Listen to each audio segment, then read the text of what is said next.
Chers amis, bonjour. Nous sommes le 2 septembre 2024, lundi matin. Voilà, on va commencer la semaine avec une vidéo sur les Philippines. Donc, j'ai le plaisir d'échanger avec Christophe, que je rencontre virtuellement pour la première fois. On est en contact depuis un bon moment par message, par mail, etc. Donc, il fait partie de notre communauté, il est dans nos groupes WhatsApp, etc. Il réagit à l'actualité, à différentes informations sur les Philippines, sur l'Asie en général.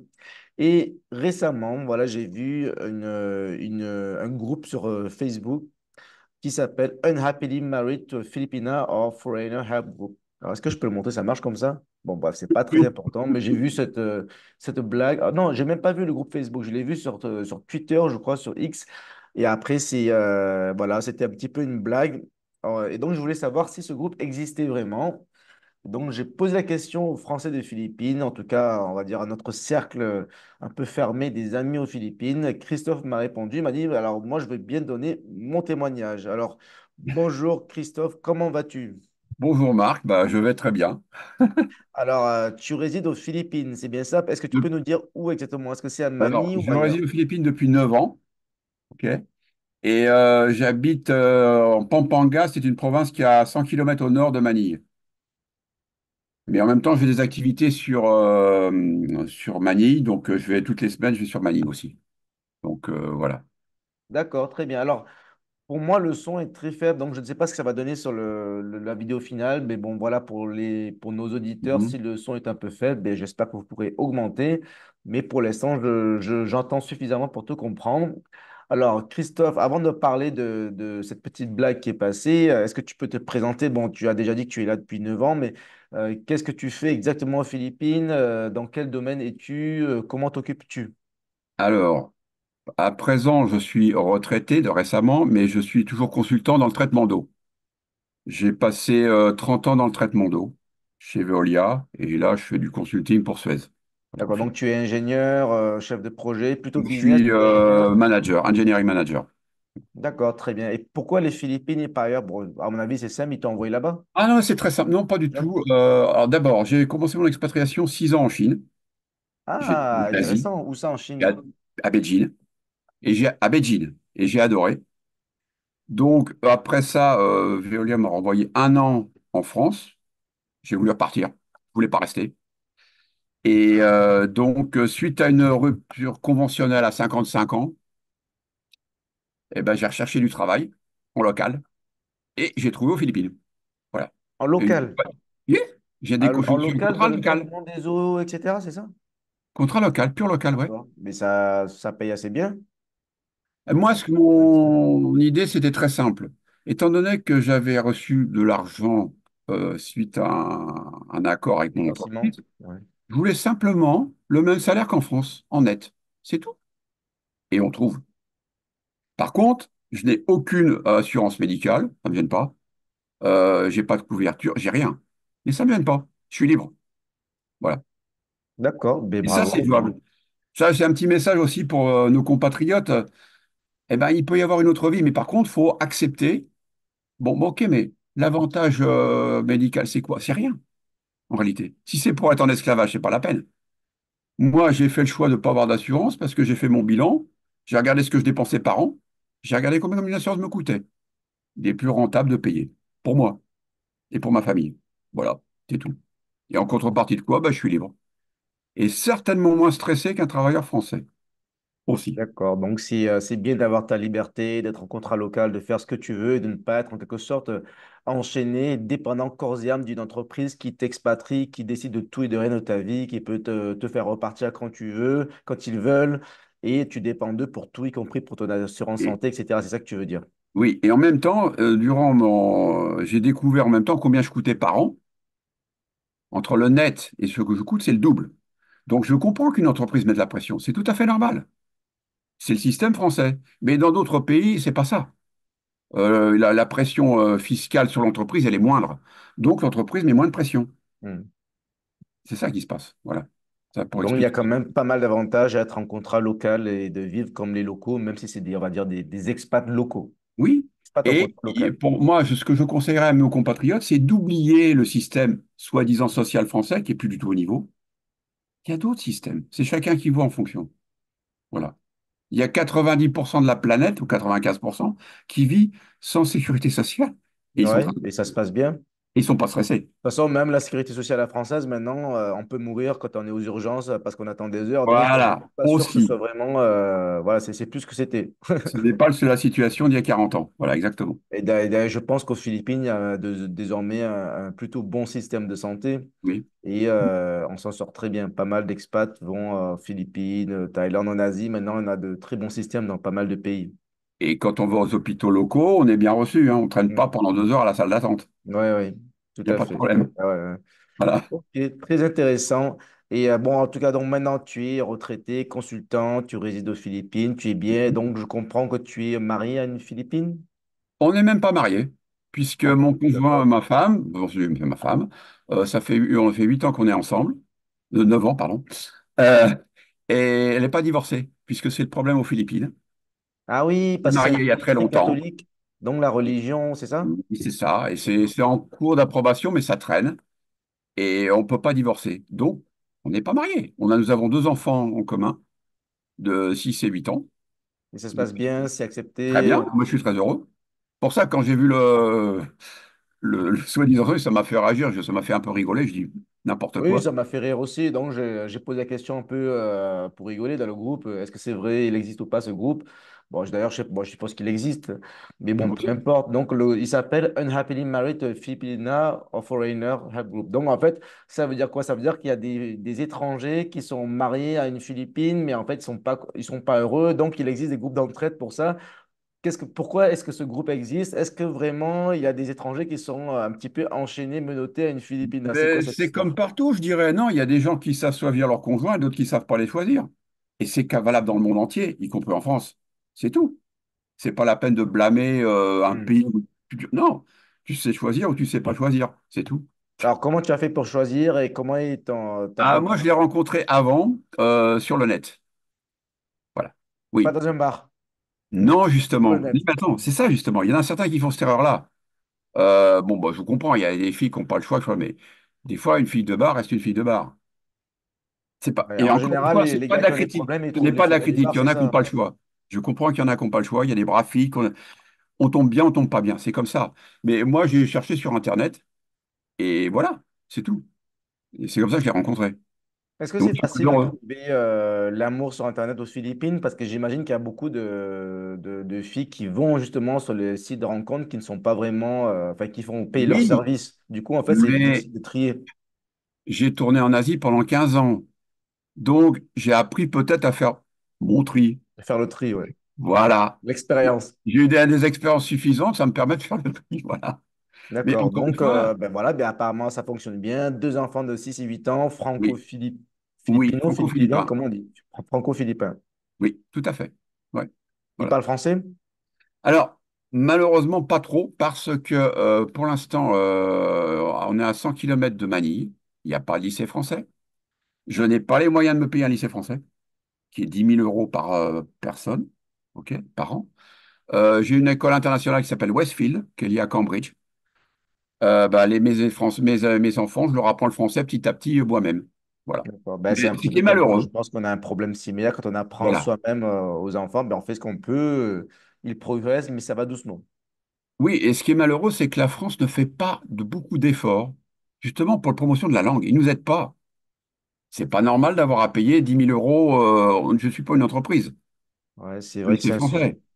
Donc, bah, c'est moi Et qui leur. encore, voilà, 10 000 € Philippines. Mais bon, là, hier, ce week-end, j'étais à Shenzhen. J'ai rencontré un Français qui est directeur d'une filière française dans l'école internationale. Et c'est 40 000 euros, 35 40 000 € par an. Parce C'est que complètement fou, ça. Qui peut payer ça? 40 000 € si tu as deux trois enfants, là, c'est... il y a les cas des expatriés où l'entreprise paye tout, mais il y a tous ceux comme Oui, nous, voilà, c'est et l'entreprise ne paye c'est que pas, c'est autre nous, chose. c'est personne d'autre. Donc, bah, on se débrouille. Donc, et le deuxième truc, c'est que tous les gens en Philippines, tous les gens parlent anglais. Donc, moi, ce que j'ai vu, c'est que mes enfants, tout le monde les comprend en anglais. Ils ne parlent pas philippin non plus, hein. Je me suis mis d'accord avec ma femme, j'ai dit, ils apprendront le français en même temps que le philippin. Mais d'abord, c'est l'anglais pour le vecteur de communication. Oui, Je veux qu'ils bah, se c'est sentent plus bien. important que le philippin. Malheureusement, c'est la vie, mais bon, c'est bien. Au Mais moins, ils sont même, internationaux, le vraiment. langage est un vecteur. Mm. Bah, moi, j'ai des ancêtres d'un peu de partout en France, mais il y a une centaine d'années, on parlait des dialectes locaux. Mes ancêtres ne parlaient pas forcément français, c'était des gens bien. Je veux Ouais, dire, le langage est provençal, un vecteur de breton, communication. corse. Mm. Est un vecteur de communication. Breton, savoyard, ce que tu veux. C'est ça. Donc, après, bon, on apprend une autre langue et puis c'est tout. Donc, c'est pas D'accord. un Bon, problème. un Français regarde cette vidéo, il envisage d'aller aux Philippines, il veut trouver l'amour, qu'est-ce que tu lui conseilles, à part Je lui d'aller sur conseille Internet? d'aller sur des sites internet, genre, moi, c'était à l'époque, c'était asia.com. Voilà. Et il cherche sur internet d'abord. Qu'il n'aille pas se jeter dans les bars. Dans les bars, t'as souvent des gens qui ont plein de problèmes. C'est pas leur faute. Mais quand t'as pas de problème et quand tu as une enfance malheureuse, ça induit d'autres comportements. Et de chercher plutôt dans des gens qui ont déjà une situation, issus d'une famille de la classe moyenne comme lui, ou des choses comme ça. De cher- Mais ce que je dis, c'est valable partout. C'est valable en France. En général, je cherche le conjoint plutôt dans la même classe, hein, vraiment classe sociale que soi-même. Même en France, ça crée des problèmes, c'est pareil. C'est pas une histoire de Philippines. Et je dis par contre, les Philippines, c'est ce que je dis d'autres expatriés, si tu veux une épouse, viens aux Philippines. D'accord. Est-ce que Non, ta compagne travaille, je suppose qu'elle est à temps plein, elle s'occupe des enfants ou pas? ouais, voilà, c'est exactement. Elle est institutrice de base, mais si c'est pour gagner 500 euros par mois, je lui ai dit, c'est pas la peine, je préfère que tu t'occupes des enfants. Hmm. La deuxième chose, quand on regarde, c'est mieux à s'occuper des enfants, surtout en tant qu'ancienne institutrice, c'est beaucoup mieux. Et quand on regarde, même en France, c'est valable, quand on regarde la grande bourgeoisie française, les mères ne travaillent pas, elles s'occupent des enfants. Donc, si la grande bourgeoisie française fait ça, c'est bien qu'il y a une raison. Et un enfant dont la mère s'occupe bien derrière, il a beaucoup plus de chances de réussite plus tard, scolaire et dans sa vie personnelle, que s'il est lâché à une nourrice qu'on ne connaît pas. Donc, quand on peut se le permettre, c'est mieux. Et donc, c'est ce que j'ai dit à ma femme, si c'est pour gagner quoi, 400-500 euros, ça vaut pas le coup. Il y a plus de valeur ajoutée à faire l'éducation des enfants. Là, par exemple, aujourd'hui, comme il y a eu des fortes pluies, ils sont en online. Là, c'est ma femme qui s'en occupe, qui est derrière. Et derrière, tous les jours, tout le temps, partout. Un petit peu comme la grande bourgeoisie française. J'ai eu à même dans ma vie précédente de côtoyer la bourgeoisie rive gauche de Paris. Je connais bien. Tous Hmm. ceux qui mettent leurs enfants à Stanislas et autres, madame ne travaille pas, hein. Ils se, ils se préservent bien, ils préservent leurs enfants. Par contre, ils poussent tous les autres à le faire. Ouais. Les Oui, gens, ça a du sens. Ou alors elle travaille pas, mais elle travaille, elle fait des œuvres caritatives, elle organise des dîners entre... mais elle passe son voilà, temps donc, derrière les enfants.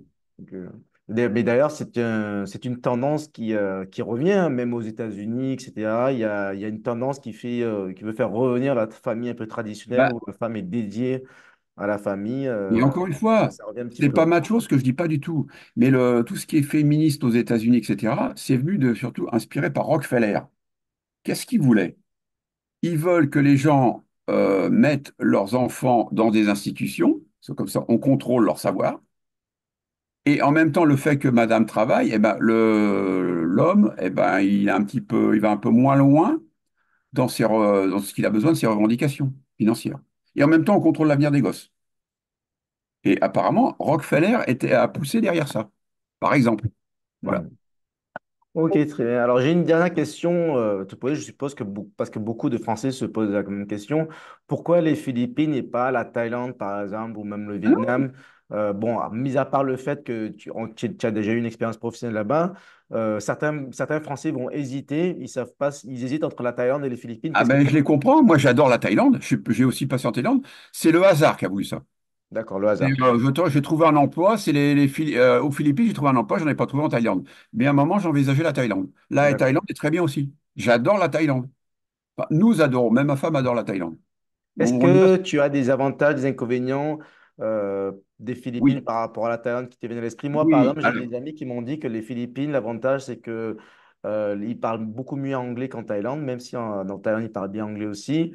Et l'autre avantage, c'est que c'est beaucoup plus, on va dire, chrétien par rapport à la Thaïlande. Voilà, donc on c'est m'a dit ça. exact. Mais bon, toi, qu'est-ce que tu en penses? C'est quoi ton Alors, les avis? Philippines, c'est vrai au premier abord, le gap culturel est moindre, puisque oui, c'est chrétien, etc. Mais quand même, il y a des grosses différences culturelles. Par contre, l'avantage en Thaïlande, c'est qu'on est plus libre de circuler. Il y a plus de Oui. développement. plus libre de circuler. Ah, Il y a plus de développement touristique. oui, c'est vrai. En Thaïlande, on peut prendre une moto, on peut se balader, rien n'arrivera. Ici, des fois, bon, Bah, pas. si tu habites à Manille, c'est plus simple. Si tu es en... Ouais, mais même à Manille, c'est pas. Je veux dire, il y a tellement de bouchons et autres. Ouais. Bon, moi, j'ai été témoin d'accidents. J'ai vu un motard se retrouver sur le carreau en plein Manille. Il est resté 2 heures. Personne s'en occupait. En Thaïlande, ça n'arrive pas, ça.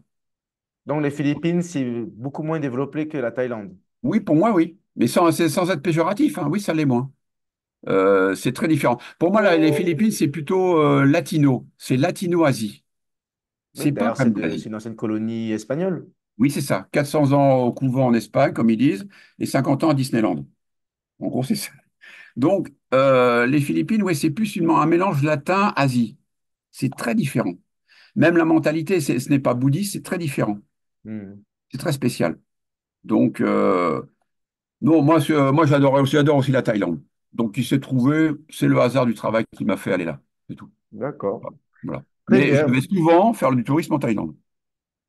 Très souvent, c'est une fois par mois, une Une fois fois. par an. Non, non, une fois. Maintenant, une fois par an, avec emmener toute la famille, une fois par an. Ou 2 fois, 2 fois. Voilà. Voilà. D'accord. Très bien. Bon, un dernier mot. Qu'est-ce que tu peux nous dire sur les Philippines? Qu'est-ce que tu peux nous dire sur le quotidien, sur quoi que ce soit? Alors, non, le gros plus des Philippines, qui est très bien aussi pour avoir des enfants, c'est qu'il y a un grand esprit de famille. Ils sont tous solidaires les uns des autres. Et moi, j'ai eu la chance de tomber sur une belle famille très bien. Et pour le développement des enfants, etc., ils apprennent ce que c'est que la vraie vie de famille solidaire, dans le bon sens du terme. Voilà, ça c'est très bien. Les gens sont très gentils, très accueillants. Par contre, des fois, on pense que c'est facile culturellement, mais il y a quand même un fond de culture. C'est pas si facile que ça. Il faut connaître, il faut apprendre à connaître, il faut prendre le temps. Il faut prendre le temps de connaître. Et ça, voilà, c'est ça. Mais Ok. sinon, les Philippines, bon, la nourriture, je préfère la Thaïlande. Ouais, c'est vrai, moi aussi. Mais bon, il Voilà. y a quoi? Il y a de belles plages, comme en Thaïlande. Oui, mais alors, en Thaïlande, l'avantage, c'est que c'est un petit peu à l'européenne, c'est-à-dire que tout le monde a accès à la plage. Les restaurants sont de l'autre côté de la route. Ouais. Ici, il y a des petites plages. Il y a un hôtel qui achète la plage et tu es obligé d'aller à l'hôtel. Donc, ça freine le développement aussi. Ah, oh, ça dépend. J'étais où récemment? J'étais Boracay, à non. Boracay. Il y avait une grande Boracay plage, est une c'était ouvert à tout le exception. monde. Oui, Boracay est une exception. Ah, d'accord. Il y a quelques plages comme ça, mais la plupart des plages, c'est des petites plages bloquées par un hôtel. Donc, tu es obligé de. Bah, tu vas à l'hôtel et qui est très cher. Et Hmm, d'ailleurs, en termes de d'accord. prix, les hôtels, rapport qualité-prix, les hôtels en Thaïlande sont moins chers, sont mieux. Ah, Meilleure peut-être. qualité, moins cher. Certainement parce que moins de taxes. Hmm. Voilà. Mais cela dit, il y a des bons côtés aussi ici. Ça, voilà. Ok, super. Ben, merci pour ces éclaircissements et ben, on se revoit prochainement sur d'autres sujets, je pense. Voilà. Et Oui, j'espère oui, oui, te oui. voir, Et te même, rencontrer un jour en alors, personne aux si, Philippines. juste un petit truc, et si par exemple, il y en a qui veulent construire une maison, etc., je pourrais donner des conseils aussi. Parce qu'il y a D'accord. certaines procédures. Les Donc, terrains ne acheter un coûtent terrain, pas. construire une maison, Voilà. tu peux recommander. Oui, bien, ce qu'il faut faire, c'est très simple, c'est que l'étranger n'a pas le droit d'avoir un terrain. Donc, il faut que ça soit au nom du conjoint, qui fait un contrat de location très longue durée sur 20 ou 30 ans. Et là, le permis de construire peut être à ton nom, à condition que tu aies un visa longue durée. Et ça marche. C'est ce que j'ai fait. Voilà. Bon, je note, c'est bon à savoir. Voilà. Merci beaucoup, Christophe. Merci. Passe Bien. une bonne journée, une bonne semaine. Merci. À Bye bientôt. Au bye. revoir. Au revoir.